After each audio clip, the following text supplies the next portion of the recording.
Hello, class, and welcome to Gaming History 101. I am your professor, Professor McKinney, but since we're talking about Pokemon today, feel free to name me after a tree, I guess. Anywho, today I am joined by my students Chloe Peacock. and... Dylan Sherrington. All right, welcome to class, both of you. Now, as I said earlier, today we are learning about Pokemon, but we already know about Pokemon. All three of us grew up with it. However, growing up with it also means that we know it's not 100% friendly to everyone. Oh, yeah. The Pokedex is a well-known tool for our adventure. It can tell us information about a Pokemon. It can tell us where to find them, how tall they are, how heavy they are. But those entries can sometimes be a bit more terrifying than you think. For example, let's use the easiest one, Drifloon. It's a small little balloon. It seems very happy. You want to give it to a child. Don't. If a child ends up grabbing its little strings, the Drifloon will then carry the child, and the child will never be seen again. What a great start, am I right? Anywho. Now, is there a Pokemon you all would like to talk about, up first? I thought Darkrai was always very scary as a kid. It's literally the nightmare Pokemon. Yeah. It specifically, I don't know how true this is for the games, but I remember watching the anime as a kid, and in the anime at least, it would literally force people asleep and then give them nightmares. So essentially torturing them. Yeah. Like, it is described as doing that in a lot of the known media. Okay. In general. So yeah, it's pretty scary when you think about it. Yeah, pretty dark. Then there's, of course, as Dylan brought up, the Pokemon equivalent of Satan. Yeah, Giratina is... He is essentially intended to be Satan, and although sometimes he does appear as more of a traditional god of death kind of figure, his distortion world has always been very place of illogical and logic defying things, and generally pretty scary. It's still one of the cooler locations in any Pokemon game, though. Oh, I'm not disagreeing with that. Yeah, it was really cool to see the distortion world. Yeah, and then it's up there with places like Ultra Space and Area Zero in terms of being just a really cool location. Yeah, but then there are Pokemon that are terrifying no matter what they look like throughout their entire evolutionary line. For example, the Chandelure line. We all know that little Litwick. It's just a little candle. It's a little silly. It's a silly little wax guy with a purple flame, but its flame is usually out. But it starts burning when Litwick absorbs life force from people or Pokemon. That's genuinely, I did not know that before this. That line probably has to be one of my favorites because I just think that's such a cool design, like a little ghost candle. Yeah. Ghost lights. Trust me, it doesn't get better as it evolves. As Lampet basically hangs around hospitals waiting for people to die to absorb their life force. And then there's Chandelure. The spirits burned up in its ominous flames, lose their way, and wander this world forever. Sakes alive. Who is coming up with this? The people who come up with the ghost types? Yeah. Probably. This is pretty standard for most ghost types. It's harder to find dex entries for things that are not, creepy ones that aren't creepy and disturbing for Pokemon that are not traditionally ghost types. Or I think there could be some overlap with dark types, but one... Do you mean the evil types? Yeah, so I'm a Japanese major, and so I mostly interact with the Pokemon world in English. But I found out recently that the dark type, I would have thought it would have been called Yami or Kuro or something like that. Both Japanese words for dark? Yeah. But the word that they use is aku, which means evil, as in like evil, like devil horns, Satan type, Like Dr. Evil. like evil. And I it just blew me away because I always associated the dark type with more of like elemental darkness, as in like I did too. shadows and nighttime, like Umbreon. I mean, the Pokemon Coliseum games do have the shadow type, Yeah, but that's a discussion for another time. That's And different. That is though a generally disturbing Yeah. and terrifying typing for both Gale of Darkness and Coliseum, although those are both pretty niche. Yeah. Just the idea that like people abuse and neglect their Pokemon so much they become evil. That's Like, and it can happen to any Pokemon. yeah. Not like, just the regular evil ones. like imagine what would have happened to Ash's Charmander if he didn't find it. Oh my gosh. We were talking about this earlier. One that like kind of scared me, or the with both Charmander and Chimchar, if the flames on their tails go out, they will die. Stated Like- in the Pokedex. Stated in the Pokedex. And implied and in I a lot of other media. I That too. remember there was an early episode of the anime where there's this little Charmander trying to get out of the rain, and he's like Yeah. he's literally cowering under these trees with this big old leaf, and he's like, I'm gonna die, bro.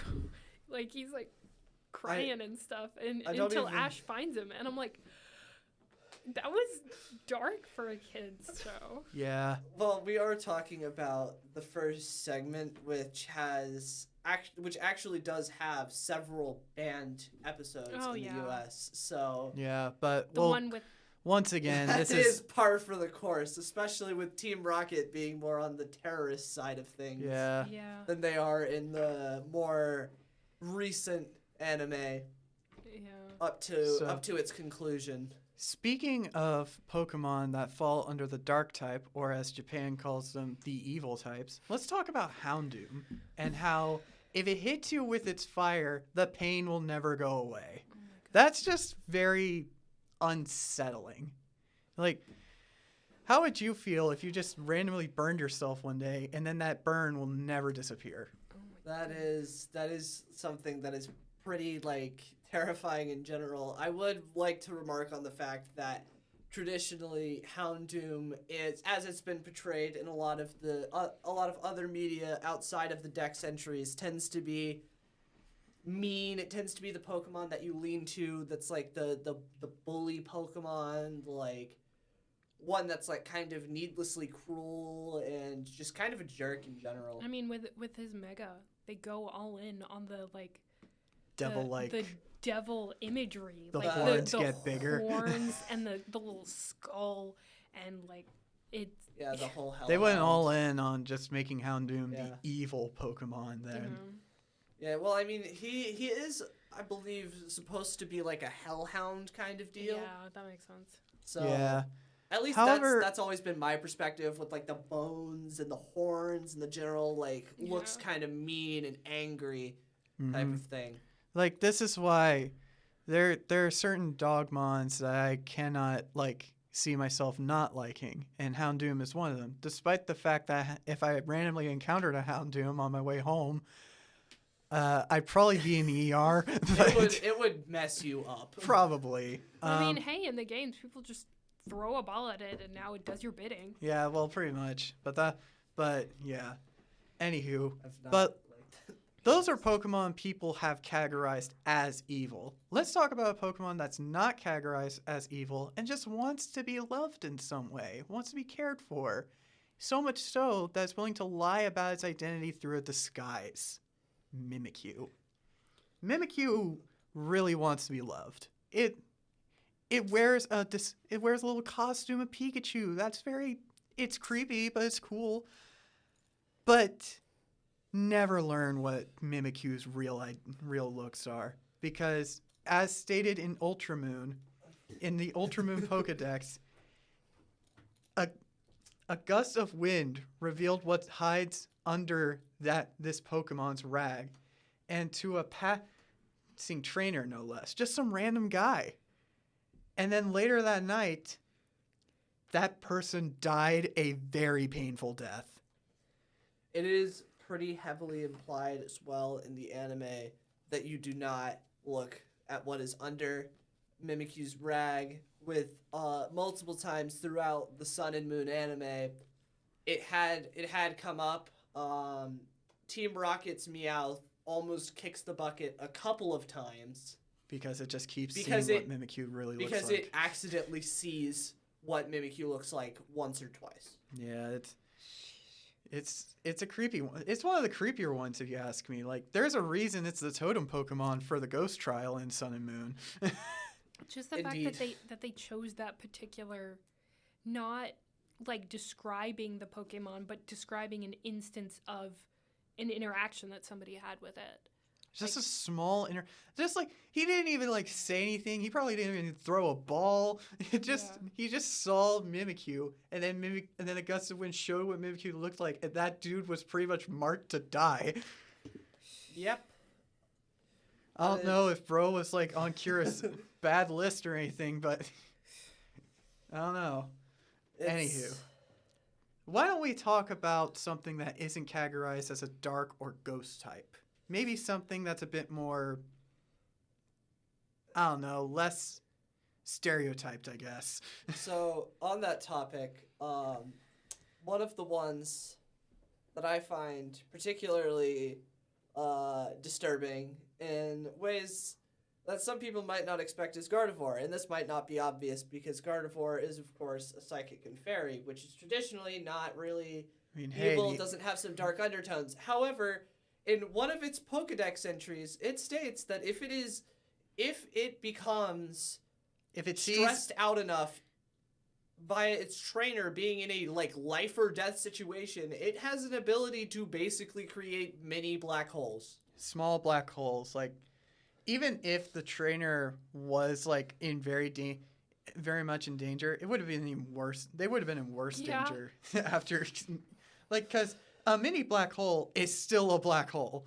It will definitely send you to the afterlife. It is important to note, though, in that regard, that it is very heavily implied that, in that particular case, Gardevoir has a sort of, like, complete and total control over it. Which sounds reassuring at first till you realize that it literally means that this thing has absolute control over a gravity well. Yeah, it so sounds next... more like a pocket dimension type situation. Yes, sort of, I guess. I don't know. Like, it is a black hole, which is essentially just a giant gravitational mass. So, next time you hear someone talk about their favorite Pokemon being Gardevoir, maybe don't make fun of them. It could. Then again, this is the real world. That's the Pokemon world. But anyway, so Chloe, do you have anyone you would like to talk about, like a Dex entry or something? Or maybe a personal experience, like with a Mon that you just thought creeped you out.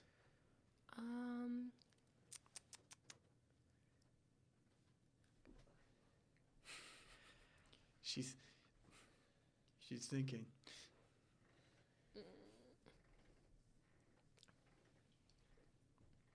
Sorry, Professor, I didn't do my homework. Yeah, you're good. Well, while you're thinking, I'll bring up another guy. I'll bring up another guy. So, who likes bears? Oh God. Who likes big, Not cuddly Blair. bears that can hug you so hard your head will explode? That is not a joke. Apparently, the Pokemon known as Beware, who evolves from a Stuffle that can knock out a pro wrestler, is... Stuffle and Beware are both genuinely scared me when I was playing through Ultra Moon. They were So, Beware is a very unsettling kind of Pokemon. It just stares at you most of the time during the fight. But, like, then there's its Dex entry. Once it accepts you as a friend, it tries to show you its affection with a hug, letting it do that is dangerous. It could easily shatter your bones. And that is also demonstrated in the Pokemon anime. You're just the anime guy, aren't you? I've watched, when I was a kid, I watched X, Y, and Sun and Moon, and Beware left quite an impression. Especially considering like how panicked sometimes Team Rocket would get over it.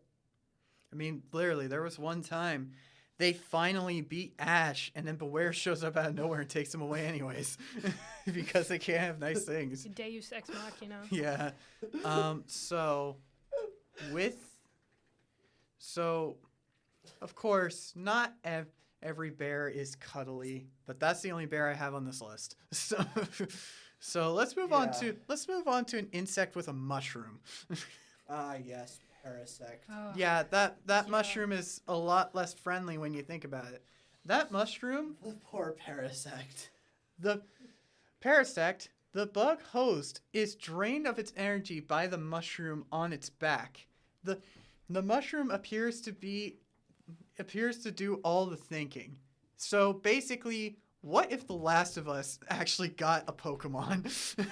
Yeah, essentially, that Pokemon is basically the equivalent of the Last of Us zombie. Yeah, pretty It's much. a fungus. It's a taking over fungus. it. And I think, to a degree, it was inspired by the Cordyceps fungus, which did inspire Last of Us. That is and true. its zombies. That literally was inspired, but that's another podcast for another time. Okay, so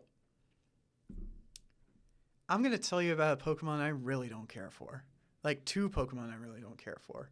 They're both water types, and they both evolved from the same Pokemon. I don't like Huntail or Gorbis at all. I think they're kind of out of nowhere. I don't really like them. And this Dex entry I found for Gorbis doesn't help. It sucks the body fluids out of its prey. The leftover meat sinks to the seafloor where it becomes food for another Pokemon. Oh, that's kind of how fish work. Oh, well, yeah, but this never cared for them, never liked them. If I had to pick one by default, I'd choose Huntail, I guess. Yeah. And then there are Pokemon who legit have trauma, like Cubone. Oh, Yeah. Cubone. Poor Cubone. Cubone is, well, I feel more sorry for Cubone than creeped out, but he's still a little Yeah. creepy. Because, So, like, the idea that, like, it wears the skull of wears its dead the skull mom. of its dead mom, and then it also has enough, like, complex emotional stuff going on to be able to feel grief about it. Yeah, exactly. Like, It's- Cubone's, like, every Pokemon has a cry. Cubone literally cries. Yeah, that is also a topic. A lot of the Pokemon are incredibly intelligent, and that has always kind of disturbed me because they're very clearly intelligent. They have visible emotions. Never get on a Malamar's bad side. That's all I gotta say. And a lot of them like will recognize people. They will like form connections. They have relationships and things like that. Yeah. And Most of them can at least understand human speech as well. True. yeah, and so it genuinely like bothers me the fact that there is meat as a dish in the Pokemon at the end of the games, and one of the more disturbing things is literally in Violet there is an item called a cloth stick. I mean, Have fun with that one. well, it's delicious, though. I mean, haven't you ever tasted a good Slowpoke tail? It's awesome. If I lived in the Pokemon world, I would probably end up being vegetarian. You know what? Aang would respect you. So I thought up one that I think is kind of creepy, and I didn't even think of it before because it was just so like Mewtwo. Yeah. Like that's, and especially the way that they portray Mewtwo in the first movie, the first Pokemon movie. Mew is like it. You hear its inner monologue in like full English or Japanese or whatever. You hear the inner monologue of this Pokemon, and Mew is just running around taunting it. Like Yeah. I would be upset too. Like this thing was born in captivity, a freak of science. Plus, there was also like a whole flashback episode when Mewtwo was like developing, having an actual human friend alongside the gosh. clone starters. and then witnessing them die. So Yeah, like that was sad. that was, and like I know in the games it's just like that's just a Pokemon that Team Rocket made off of some cells scraped off from Mew, but in the anime they really made this thing a character. Yeah, and it is referenced in a lot of fan media and a lot of other stuff because of like how much character and personality it has, especially the fact that much like Team Rocket's Meowth, it can communicate to people like directly, like using telepathy. Yeah. But so not exactly the same as Meowth, but very similar in the sense that it can speak directly to humans in their language. So I remember I watched a few of the Pokemon movies, but the one I grew up with was like Rise of Darkrai, but we already talked about Darkrai, so I'm going to talk about a different dark type. So, here's a 3-headed dragon called Hydreigon, and Hydreigon. a brutal Pokemon that devours everything in its path and attacks anything that moves. That is literally what I could find. And looking at Hydreigon, yeah, I kind of see it. Also, just sounds like the Wither. Yeah. Or the Wither Storm. I mean, that was basically what I saw. I mean, 3 heads, destroys everything it sees. Yeah. I mean, that's not quite as... Almost in the same way that, like, we're going to destroy the world is less... It just feels so general. Like, this thing likes to destroy everything. Versus something that's a little bit more specific in its... Or, like... Because it's indiscriminate. It is... I'm not sure how accurate this representation is in relation to the Dex entries, but my perception of Hydreigon has always been that it is basically just constantly, like, just upset with the world. Yeah. Like, it is so angry at just everything. Like, that entire line... Literally the entire line, starting from Dino... is literally just so, like, just absolutely beyond, like, just upset all the time. They are so furious. Also, at everything. Small little fact of information, if you want it. Dino, Zweilous, and Hydreigon are all basically, well, of course, numbers in another language. Pretty sure it's German, if I recall correctly. Zwei, I don't remember. I know Zwei is a number. Yeah. I'm not sure. German's not my strong suit. Yeah, well... If it was Spanish well, or French it's a fun thing of information anyone listening to the podcast can look up. If it was Spanish or French or Japanese, plus, one thing... related to that topic, the 3 legendary Cantonian birds, Articuno, Zapdos, and Moltres. That one's more obvious. Yeah.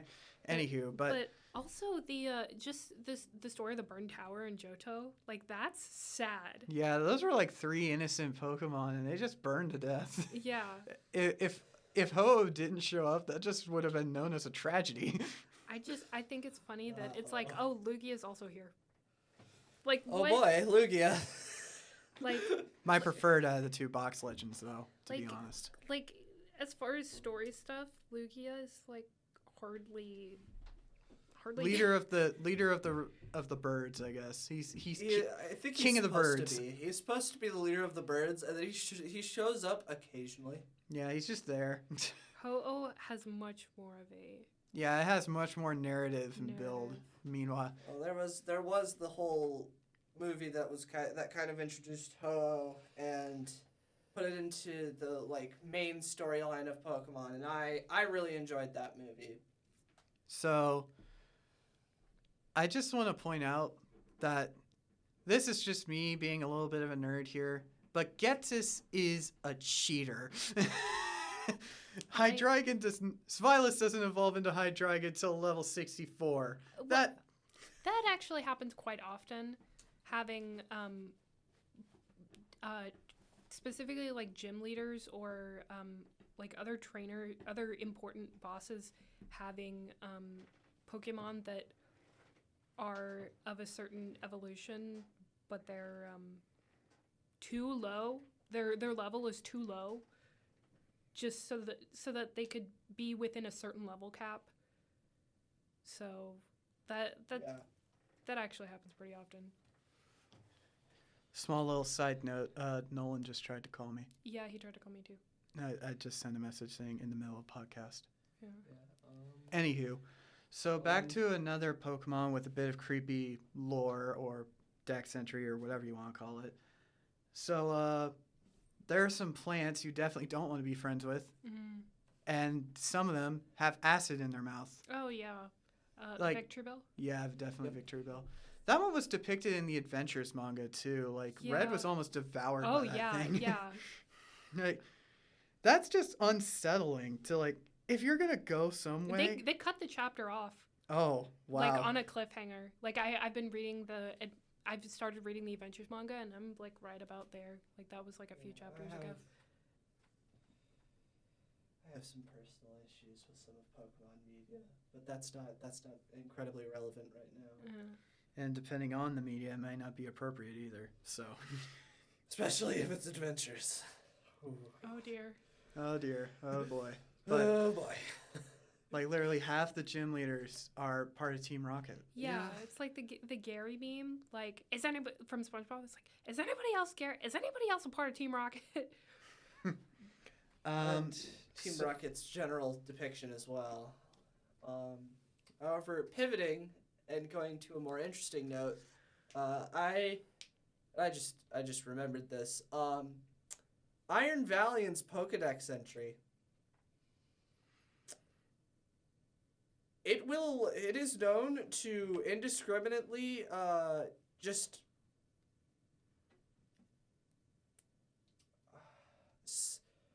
severely incapacitate people. I mean, that's like, what happened. It offs them. I mean, you're allowed to say kill. Oh. Yeah, you're allowed to say kill I on don't know here. I'm not super familiar with the things that I'm supposed to and not supposed to say. Just like don't. We're adults here. We can talk about mature topics. Just like so yeah, it murders. It literally will just murder everything it sees. Yeah. Indiscriminately. This is why we always respect those who are just like gender is not important. Iron Valiant.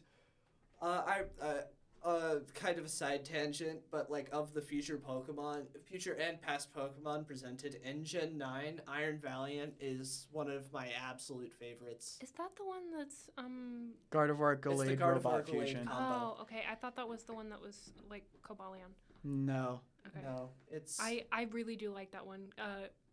Gallade is one of my favorite Pokemon, and so but that one I think is almost like better. Yeah. Iron Valiant. It looks really good. It's so cool. I in the Violet event that happened kind of recently with the mightiest Iron Valiant, I literally got it and it was like one of the best days of my life because I love Iron Valiant. It's so cool.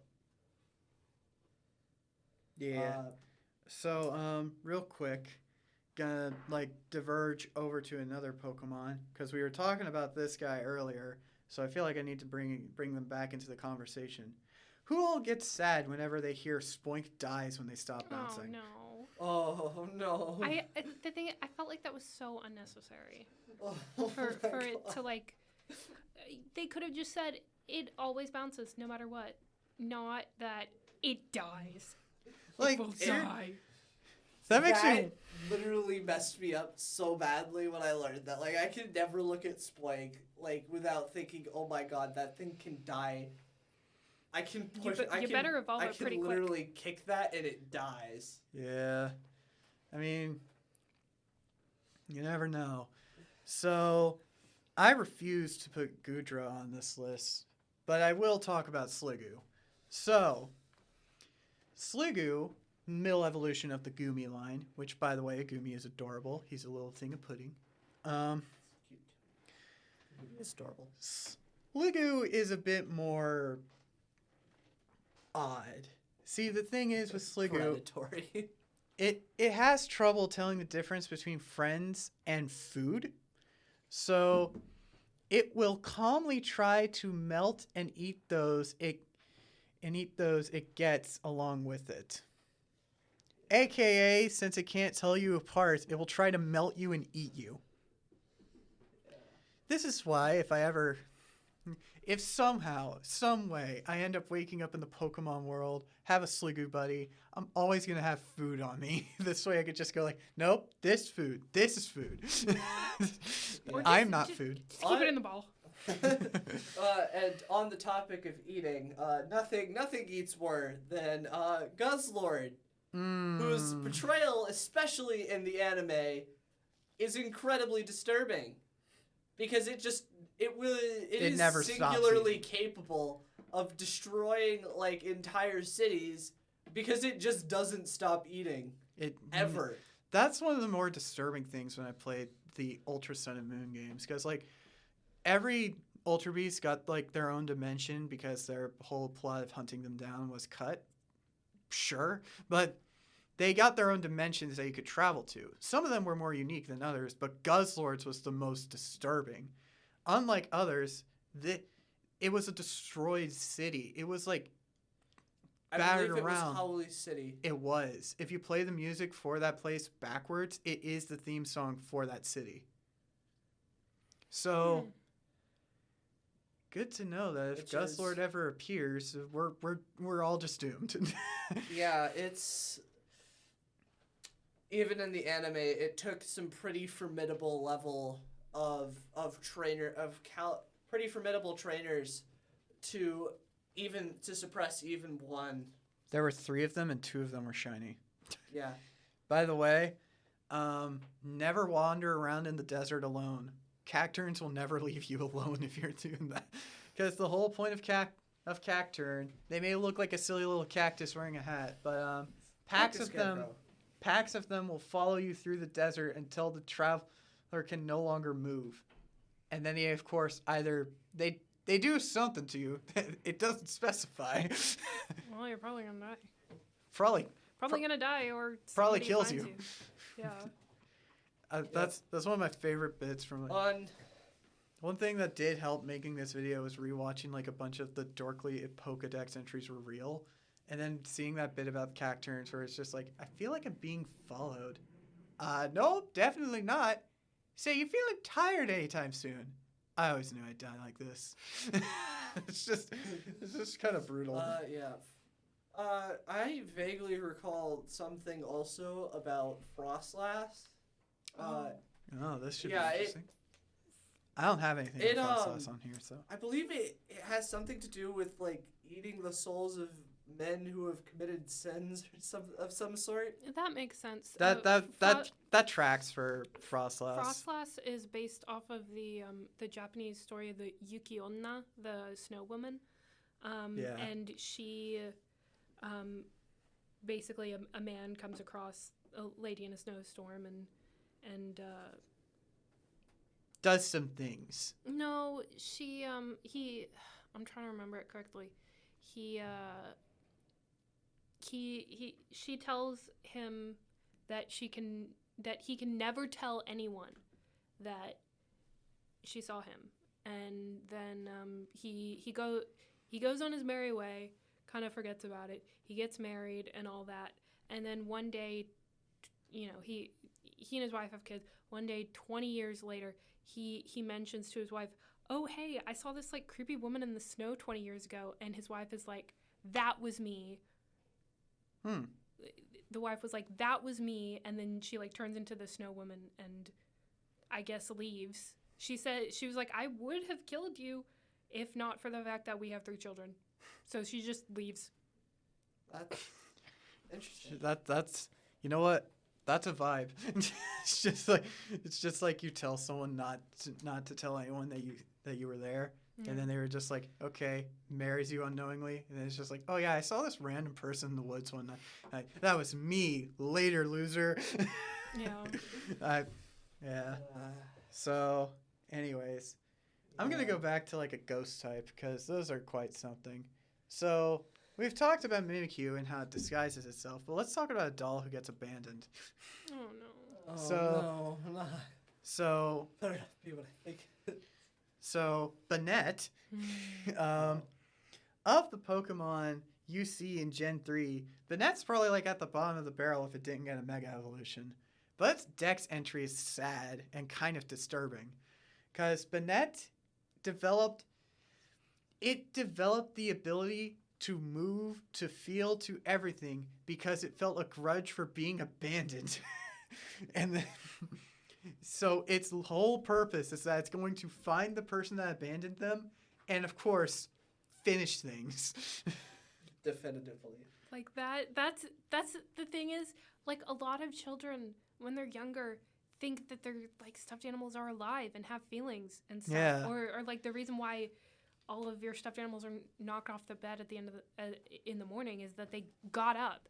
And so the fact that they would put something that hits so close to home, like if I had seen that as a child, I would have lost it. Plus, let's all remember, kids are oblivious and they will always forget something. And if they forget a stuffed animal, they'll be sad about it, but the parents will always get like a replacement most of the time rather than actually going to go find it. Yeah. And so the fact that imagine if like you're in the Pokemon world, you're a child, you lost your Banette plush, and then your parents got you a new one.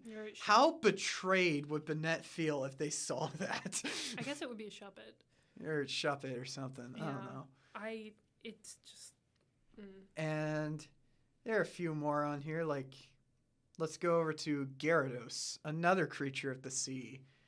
Well, another Pokemon that also just likes to rampage and destroy stuff because it can. Are we talking about Gyarados in general or the red Gyarados? The Gyarados in general. Uh-huh. If we were talking about the red Gyarados, I'd have to bring up the fact that it was a Team Rocket thing and it's a whole lore thing. Yeah. So I just prefer not to. Yeah. Well, and even excluding that, Gyarados tends to be a generally just aggressive, like mean, kind of like Hydreigon, just constantly upset at everything. I'm still not over the fact that that thing is not a dragon. Yeah, like there are so many Pokemon that should, like Charizard should be a dragon. I understand.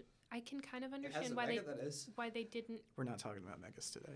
I can kind of understand why they didn't make Charizard a dragon type for like game balancing reasons because it's a starter.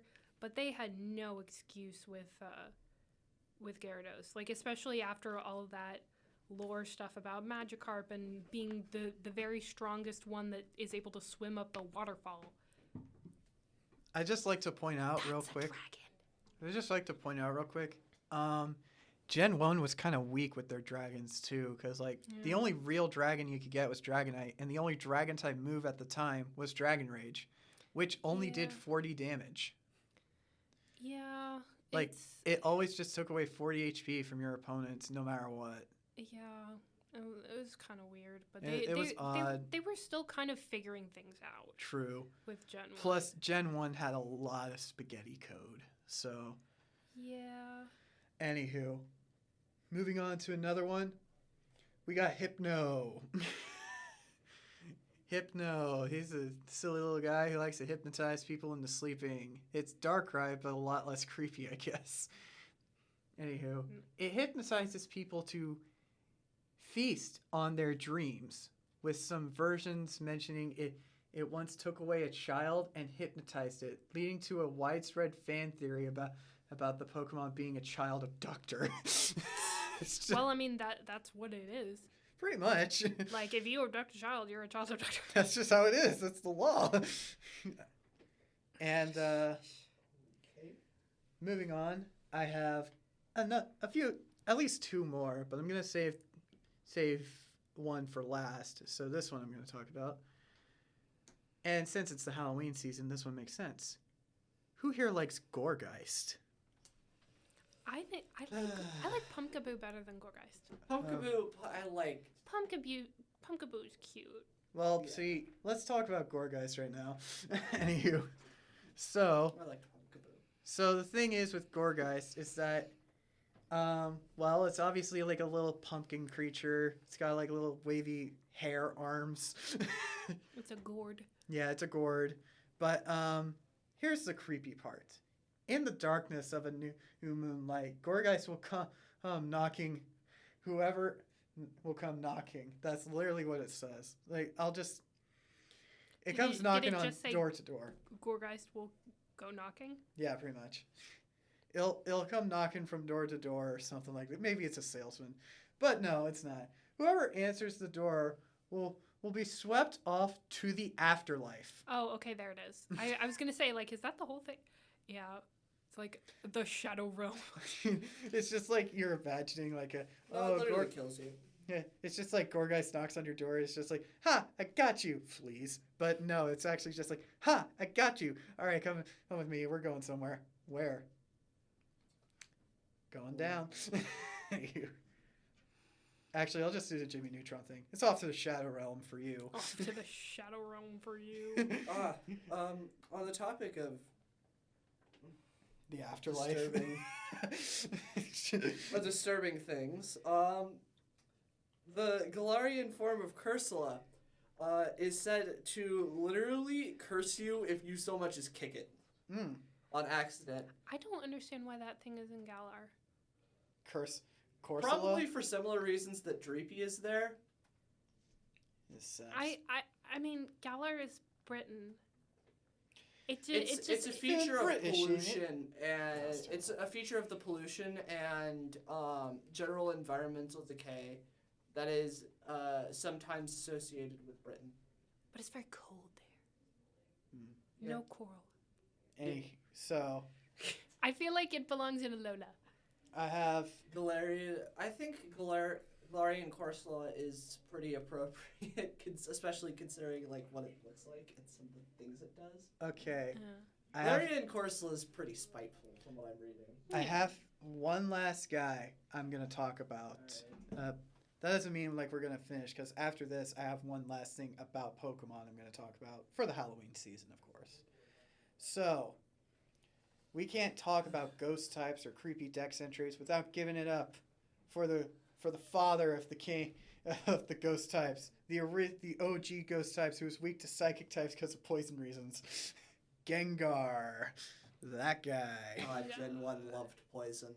Yeah. Oh yeah. So here's the dex entry. If you feel a sudden chill, it's evidence of an approaching Gengar, and there is no escaping it. Give up. That is literally what it says. Wait, which game was that deck entry from? I don't know. That's literally. The amount of times, though, that like a Gengar and its evolutionary line have been presented, and the way that they've been presented, really like that really throws me off though, because Gengar is one of the like less of a mean ghost type. Like It looks more like a trickster. yeah, and it traditionally is in the games. And I have like a very specific memory of one particular episode of XY where they're stuck in like some kind of mansion, and Yes, I remember that. yeah, That was the one with there's a Esper, ghastly. No, it's the other mansion. No, there's an Esper. That's a different one though. There's two mansions. Right? there's Well, One of them has the dead guy who's still walking around, and the other one has the Esper. The Esper one is more wholesome. Yeah, Also and a lot more this sad. one's kind of like the other one though. It's kind of like a funny, scary kind of thing, where it's essentially going in and there's like a Haunter, Gengar, and Ghastly present, and they're literally just messing with the protagonists.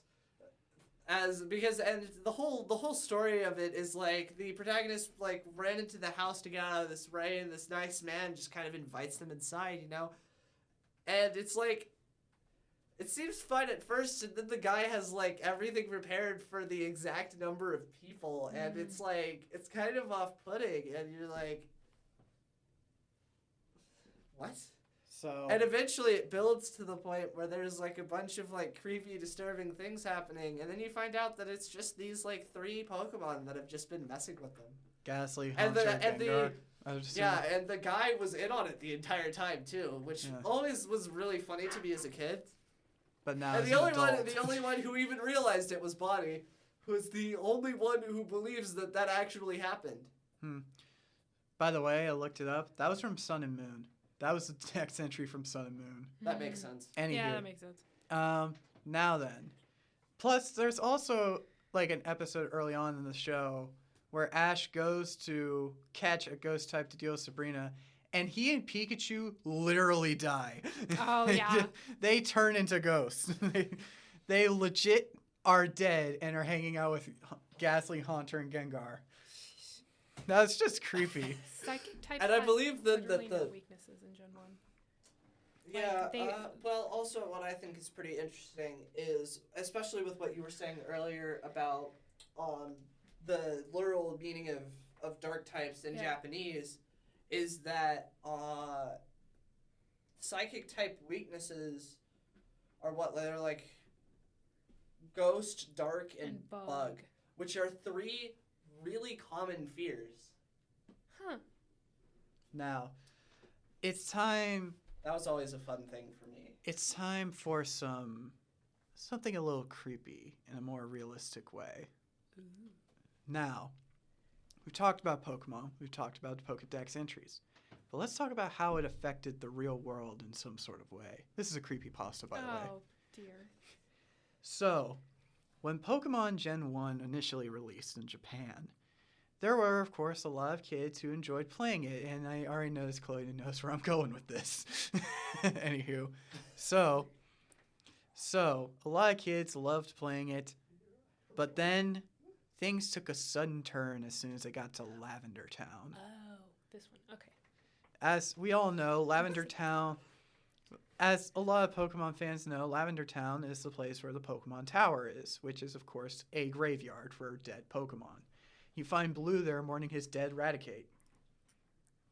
Another story. You're kidding. That's a fan theory. Don't worry. Oh, okay. He just had Raticate, and then the next time you battled him in the Pokemon Tower of all places, he just didn't have it anymore. So people just started theorizing. He probably boxed it. He just because probably it boxed sucks. it. But anyways, back to the story. So the story is that we all know the iconic creepy theme song that Lavender Town has, right? Well, turns out the thing was the original background music for Lavender Town had a high-pitched sound only children could hear. Ooh. The creepypasta asserts that this music caused a number of Japanese children to experience nightmares, headaches, and eventually off themselves. Oh my goodness. That is Leading to the creation of Lavender Town Syndrome. Is there any, like... Okay, I know that's a creepypasta, but is there, like, anything actually to that? I don't know. I just heard it was a creepypasta one day. Thought it would be a fun way to end the episode. Oh. Well, initially, I thought you were going to talk about... Like an actual case. When you said real-world consequences, I thought you were going to talk about the Porygon episode. Oh, God. That one was creepy, too. That gave people epileptic seizures. Yeah, like the whole... And I can't blame Pikachu for it because it's Pikachu. Everyone loves that guy. Well, but yeah. And because of that, we never get to see Porygon or its evolutions in the anime ever. Really? That was literally an agreement. Like, because of something Pikachu did to Porygon, it then became a thing that Porygon 2, and Porygon Z, nope, can't see him in the anime. Well, just don't make him flashing anymore. Yeah, exactly. Like, because it was only flashing because Pikachu zapped it. This is just like that time when we heard Ash caught all those Tauros, but we're never going to see it because it's banned in America because of all the gun violence. In America, of all places. Yes. Every American knows their Second Amendment rights. Why shouldn't the Pokemon world? That's always been something really interesting to me, is the level of... Especially with how Japan treats gun laws and gun registration in general. And Kanto being based on and literally named after a region of Japan. The Kanto region Japan, which houses Tokyo. Yeah, Lord of the Kanto. That Shogun reference. Kanto. Yeah. But yeah, I figured I would end it off with a creepy kind of pasta kind of way. But that's always bothered me. Look, a lot of things will bother you, especially when you think too hard about them. That's why. Yeah. Pokemon bothers me. That's why whenever I hear a creepy Dex entry most of the time, I tend not to try and think about it. Like thinking about Beat. in the Pokemon world.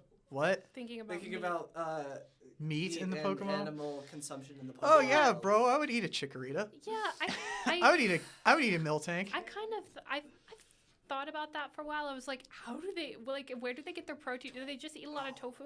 But then a lot of the Dex entries have like Pokemon preying on other Pokemon. It's true. So, Like think about how bad Corviknight feels after being turned into a hammer. I don't think that's necessarily no. I don't think Tinkaton actually does anything about it. They just will act like literally just knock it out of the sky. Yeah. that is so funny. this little That's the this entire reason. this for little the pretty tax this usage. little pretty pink princess gremlin just smacks Just birds out of the throws sky. their giant hammer at a giant Yeah. bird. I think it's so funny. I just like that, like just spiteful energy. It's very, very passive aggressive, and well, actually, definitely not passive. It's definitely it's- aggressive. It looks so It's happy while really doing it too. aggressive, like especially for a fairy type. It is one of the more aggressive Pokemon. Yeah. I think the only thing that like really connects to the fairy type is the fact that it's pink. Yeah. Plus, they needed a way to nerf dragons because they only had like 2 weaknesses, and one of them was some Well, subs. I mean, I'm talking They have to 3, Tinkaton. but they're the 2 rarest types. I'm talking about Tinkaton specifically. Yeah, I as gotcha. a fairy type. Sorry. Yeah. But I love how this went from creepy stuff to just talking about how Tinkaton is relentless with Corviknight. Tinkaton is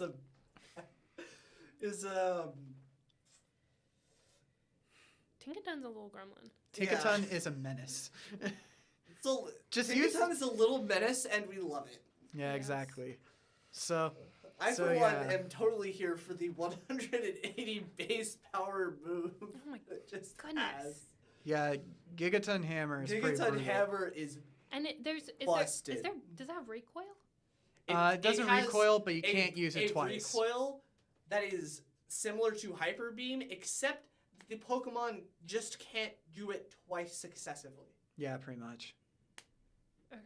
So Um, it's you can do it you can only Every use it few every other turns. turn. So essentially. imagine if you were fighting a Tinkaton Still. that had Gigaton Hammer, and then it just spammed Protect every time it used it. Goodness. I'm so glad, in all honesty, I'm so glad that Scarlet and Violet have a failure chance, because in some of the other games, that move really just set me off. Oh, they'll just keep spamming protect. It's just Like, like it's just I'm like you're about until your PP runs out. It's just like you're about to go. It's just like, yeah, come on, man, let's end this. And it's just a few minutes later, stop spamming protect.